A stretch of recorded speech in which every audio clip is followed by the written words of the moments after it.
Myoshin Kelley has been practicing meditation for nearly 40 years in a variety of Buddhist traditions, including Zen, Insight, and Tibetan. Additionally, she's been teaching for 20 years, and might I add, she was one of my teachers on retreat. This episode, we're going to be talking about what your experience is and what your path has been. So, welcome, Myoshin. Thank you. It's nice to have you. Nice to be here. So, when did you start meditating? Well, I first began when I was 16. I was in a physical education class, and for one class, they had a teacher come in to teach yoga. And at the end of it, she did 1 minute of meditation. So I went home and I began to meditate. I didn't do the yoga, which now with an aging body, I might have some regrets about. Yeah, that's but I really it's not too late. It's not too late. No, we're working on that. So yeah, I started then. Although for a number of years, it was from books until I was 20.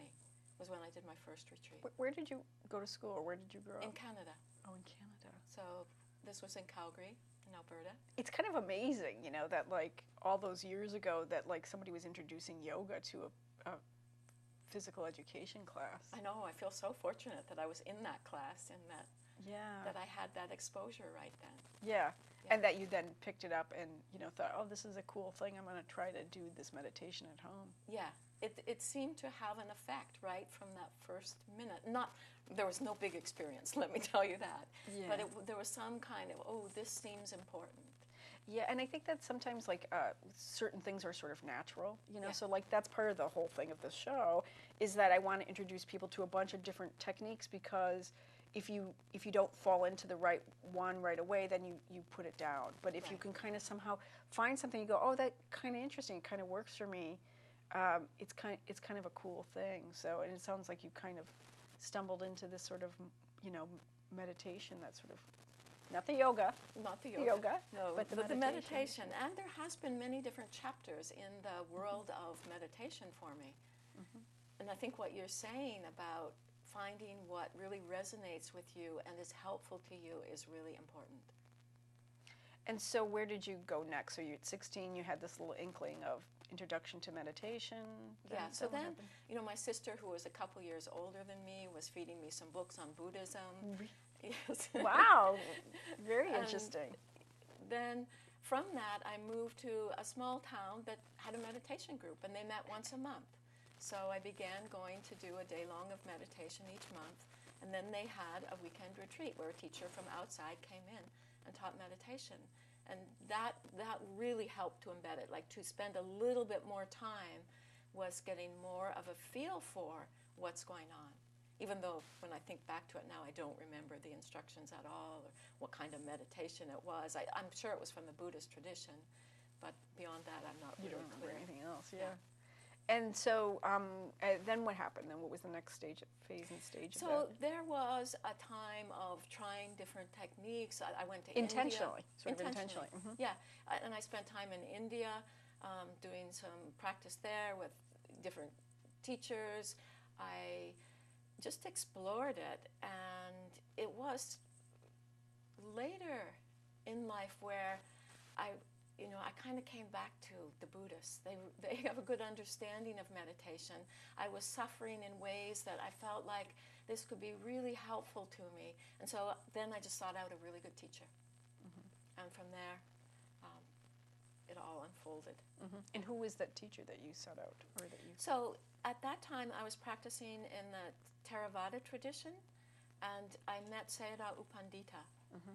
And I practiced with him and some other Burmese teachers for a number of years and felt like it gave me a really good grounding in mindfulness. Mm-hmm. And so it's been really helpful to me, immensely helpful, even though it's shifted from there. But for me, it was very, very beneficial. It gave me I learned discipline in practicing with them. Well, there's nothing like the Burmese to learn some discipline from, right? But for a period of time, it was really good until I got too tight with it. But did you say you got too tight with it? I'm sure. Yeah. At times I got too tight with it. Oh yeah. Yeah. Yeah. Yeah. I think there's a way that they frame it that for certain people, it sort of winds us too tight, you know, and I think it's maybe not so healthy. Yeah, it really all depends on our personal Yeah. tendencies, and that's what's Yeah. important, is to find what works for you. Right.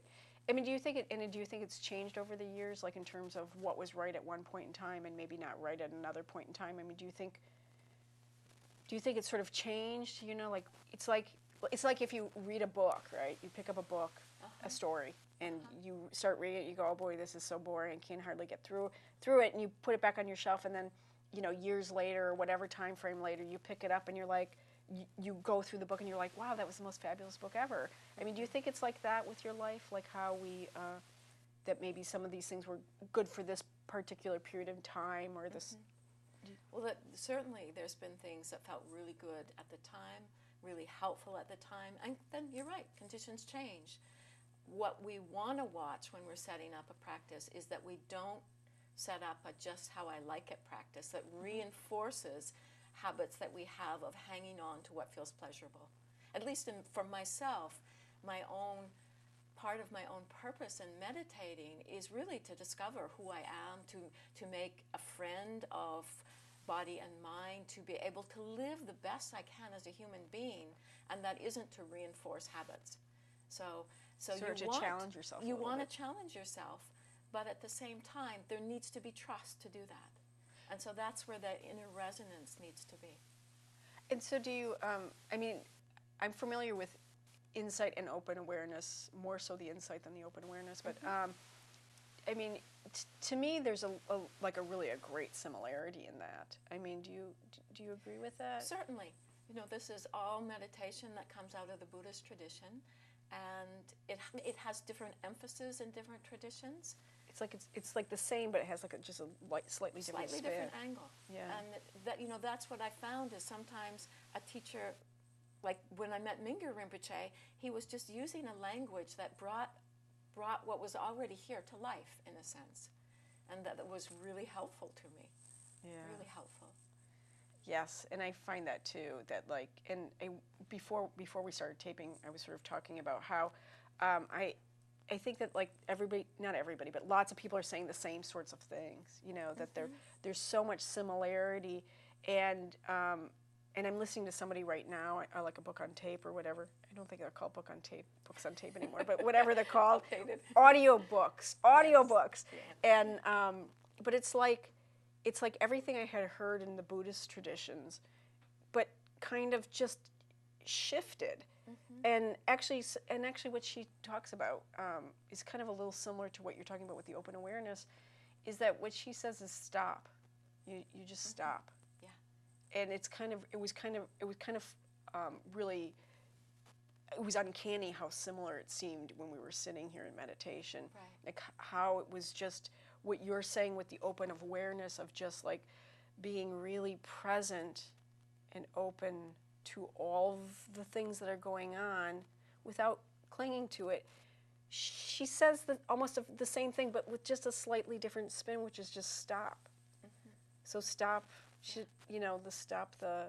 grabbing onto and the stopping you know, and I feel like I want to say for Westerners or for Americans, but I don't think it's true.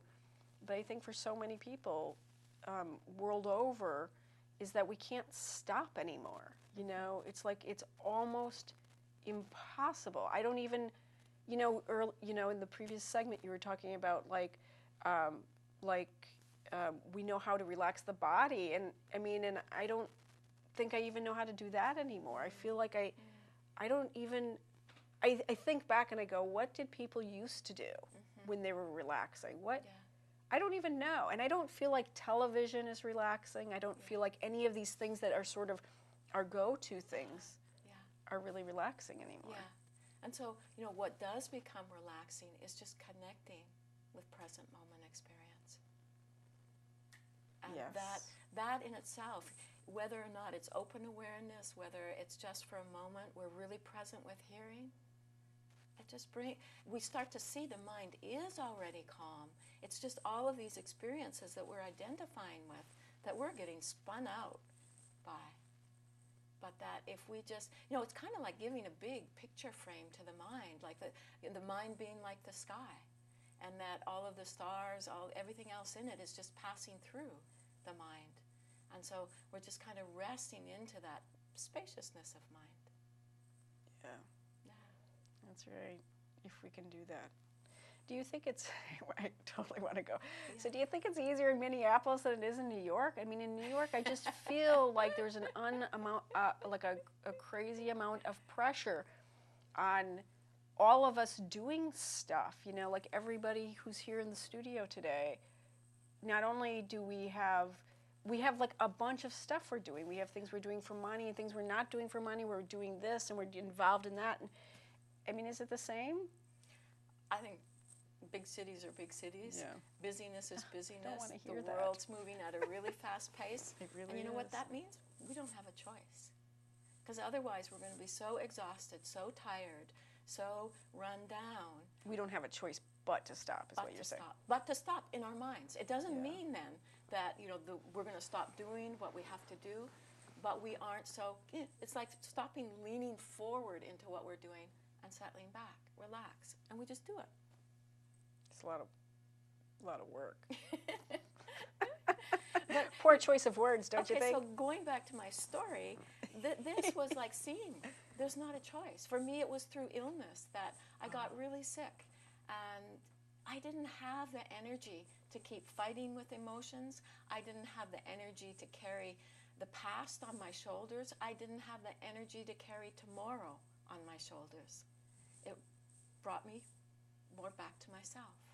And so we live in this crazy, busy world, and yeah, if we keep doing that, we will get sick. I mean, and that's not to say that that's the only reason we get sick. I mean, it's just what happens to bodies that break down. But we get exhausted from living in that way. And that at one point, you know, for me, it was like, whoa, you know, this isn't working here.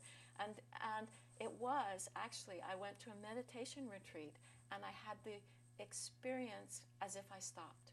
I mean, it wasn't a big experience, but it was like I had been trying so hard to get well. And I just didn't stop and feel, accept, be with. And it all started to shift when I did that. Yes. I recently had a cold, and I'm a person who says, "Oh, I never get sick." I have repeated this over and over and over. It was like I cursed myself, and I got sick, and with sickness comes like a whole emotional thing, you know, like there's like Sure. like a depression that's associated with it, where I mean, and I knew it was just a side effect of being ill, but I mean, there was, when you said you had to accept what was going on, that's part of the illness, right? Is like, for me, I can't, when I'm sick, I can't accept I'm sick. I can't accept that I don't feel well enough to be productive, and that's not okay. Yeah. We put a lot of stress on ourselves, a lot of ideas, and you know, and that's what ambition, and so TV shows. Right. A part of what meditation does is to help us to make a friend of that monkey in the mind that's doing all of this, and not making monkey wrong, but what we start to do is to train the monkey so that the monkey has a job to do, because the monkey likes to do something, so the monkey's job is to know what's going on. So you have this long history of meditation, and has it been continuous for all these years? Has it been pretty much a steady stream? Not that it has to be the same technique or the same practice, but it has shifted throughout there, and there was a 2-year period where I wasn't sure that I wanted to pursue it in the way that I had. I had felt like I could get in very peaceful, beautiful state, but then if I wasn't meditating, then I could be as angry and upset and just feel in turmoil. And so I really wanted to have a practice that played out in my life. That became really meaningful to me. Is that when you found the open awareness? No, that was at the time that I started practicing with the Burmese. And so, you know, I went to a month-long retreat, and it actually, the practice that I was learning, or the way it was being taught, really grated against what I knew about meditation. And then I had... In what way? It was too disciplined. It felt too tight. And I thought, this meditation, it seemed much more natural, easeful. And so, I was resistant to learning the discipline. And so there was, just things about the precision of that practice that was challenging for me. But then I decided, okay, I'm just going to do this for the month. I don't have to do this for the rest of my life. I'll just experiment. If it doesn't work for me, I'll let it go. So I did it till the end of the month. And then later, I discovered that it was really helpful in the midst of my life. And that was something that was really important to me. The structure of it was... Not the structure, no, just continuing. Like it's very similar to what we've talked about, where you learn how to be present with the challenges in life. I remember clearly sitting at my desk and being so angry, and then thinking, okay, my practice has to help me here, putting demand on myself. But then it was just shifting into being with those emotions, and it was very different than being lost in that anger.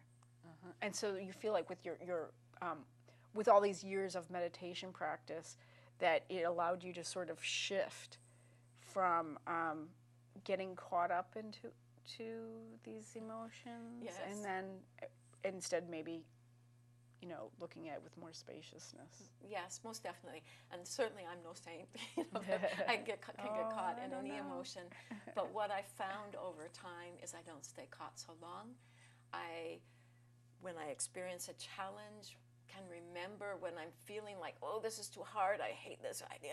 It's like, okay, how can I be with this right now? How can I use this very experience to help me to be present, to help me find more peace, more calm in this moment by being with this experience? So learning to use challenges was big, really big. And the way and to sort of just be aware of it, that's the big piece of that. Big piece. It's funny, it sounds like nothing. It's like, yeah, just be aware, just know it. And the knowing's natural. And yet, when we start to do it, we start to see the power of awareness itself. That what's happening when we're not knowing of that awareness, we are becoming identified with the anger. I'm an angry person. Or I'm lonely, I'm sad, I'm depressed. And we create this whole self-identity out of a cloud passing through this vast sky. And so through meditation, we come back to the vast sky and come back. It's like, to me, a practice of coming home. Coming home to our true nature. Being able to see life the way it is rather than through these clouds of confusion. Wow. So you step back, you see what's going on, and that allows you to come back to the center of you. It opens it up to infinite possibility rather than being dictated through the habituated mind. We get caught in grooves in our mind. And, it's like we do one way of behavior and then we get in a similar situation and that's what we remember and we just fall into that rather than kind of meeting this and being able to be present with it and being able to meet it with the loving kindness, the compassion, the wisdom that is inherent within us. Do you feel like because you're able to sort of stop and be more present with what's going on, do you feel like it also allows you to sort of gain new understanding of what's going on, or like why something is triggering you or why something's upsetting you, or do you feel like that's part of it? I feel like the whole inner journey has been amazing to watch, and that through meditation it's like just opening up doors in the mind in a sense and understanding things in a way that I had no idea about before, and that's just within our own experience. And then through that, it starts to have an impact on how we live.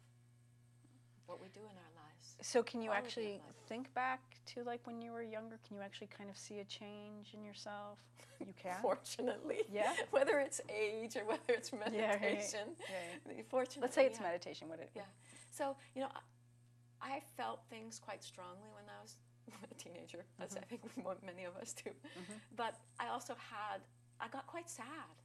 I was really sad about what I was seeing in the world and collapsing with that sadness. It was breaking my heart, in a sense. And no idea how to be with that pain. No tools, you know, not knowing how one can be with this and actually learn from it and become stronger. And how is it now? I feel so grateful for my life. That's what I feel. Yeah. Wow. I feel grateful that I have had many good teachers, that I am actually able to share this practice with other people, and that I keep learning, I keep looking in my own mind to understand more deeply, to clarify. And the effect that I feel like that has had, that I'm grateful. I'm just really grateful. And I feel like there's so much more to learn. Wow. In terms of like the unhappiness that you felt as a young person, do you feel like that's, I mean, certainly a lot, I don't know what you were unhappy about as a young person, but I imagine that a lot of that has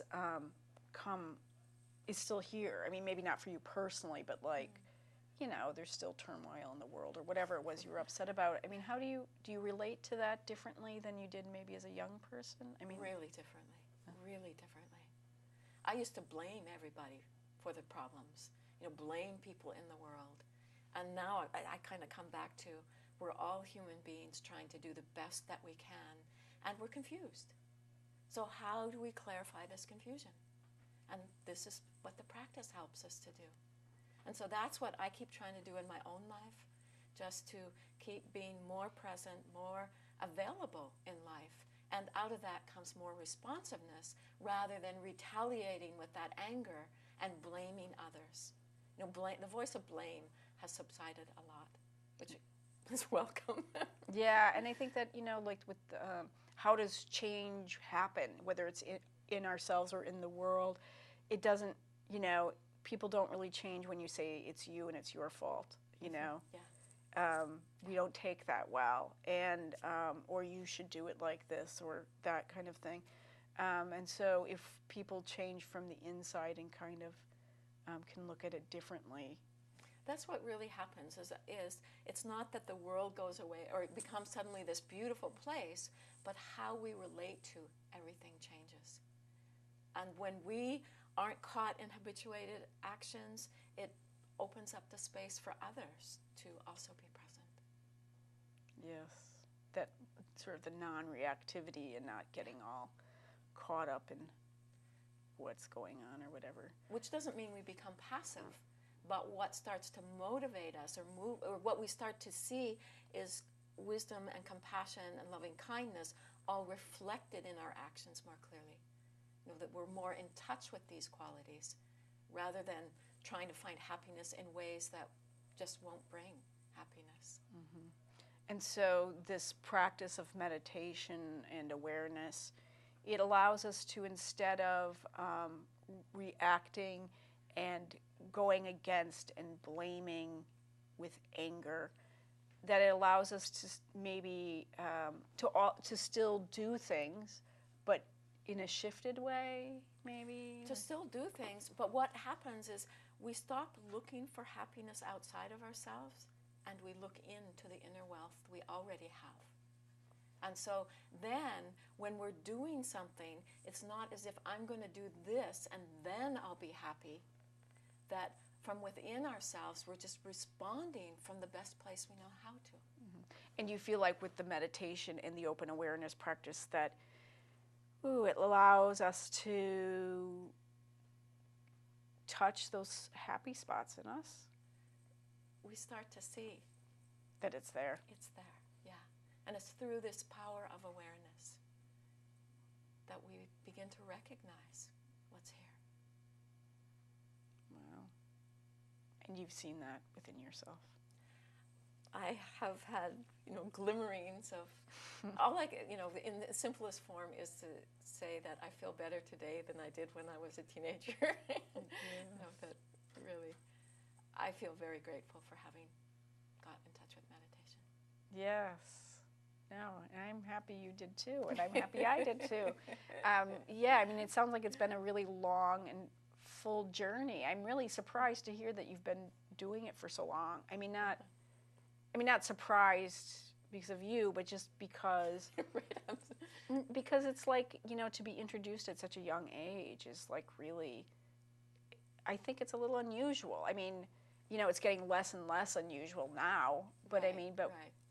a few years back, Yeah. I mean, and part of the thing with even with the show is I sort of feel like lots of people haven't heard of this. I think that some of my family members hear, oh, I'm going away on a Buddhist retreat, and they like, they think cult or something, and even now. So I think back of, when you were a young person, that it was even more radical. My parents were a little bit upset for a while, but by the time they passed away, they could see the effect it was having on me. And my dad would ask me to teach meditation in the home that they were living, which was really fun. Yeah. Oh, that's awesome. It was an assisted living place, and it was wonderful to share the practice with those people. Yes, it is a wonderful thing. Yeah. It's really a great thing. Yeah. Yes. So we're out of time. It went fast, doesn't it go fast? It goes very fast. Time goes so fast. I'm really, really happy that you were able to come and be on the show, and happy you were able to come to New York. Well, thank you, and thank you for doing this program, for making meditation more accessible to people. Yes, hopefully you'll find something they like.